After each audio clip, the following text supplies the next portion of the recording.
And the second thing Jesus says to him, he says, take up your bed. Take up your bed. Now, indulge my imagination. If he's been there a long time, it would have to be a big bed, or at least a little soft, with a little bit of cushion. Because if you're lying there for the better part of 10 years, you need something that's going to be comfortable enough. So Jesus says, rise, take up your bed. Meaning, that bed represented to him his infirmity. That bed was his bondage. That bed was what he had known for 38 years. He had known nothing apart from that bed. And every time he was in that bed, it reminded him he is sick, infirm, unable. But the moment Jesus spoke and said to him, rise, he could have just said, rise and walk. He didn't.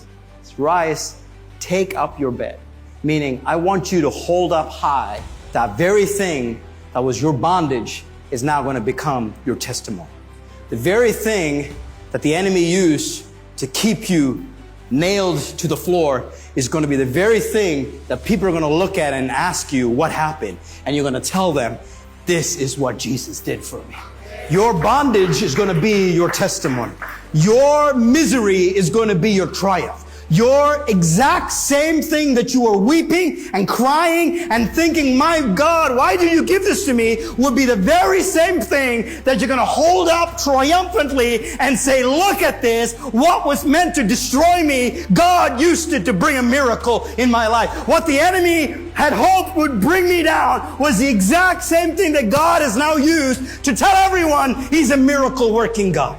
Why am I saying that? Because what happens when he picks up his bed, he gets attention. Yeah? If he had just got up and walked, no one would have known. They might not even have recognized him because they'd never seen him walking for 38 years. They would have said, oh, there's a man walking, is all they would have seen. But the reason that he was recognized is because he took the very thing that was his bondage and began to carry it, and everyone suddenly looked at him and said, hey, what are you doing carrying that bed on the Sabbath day?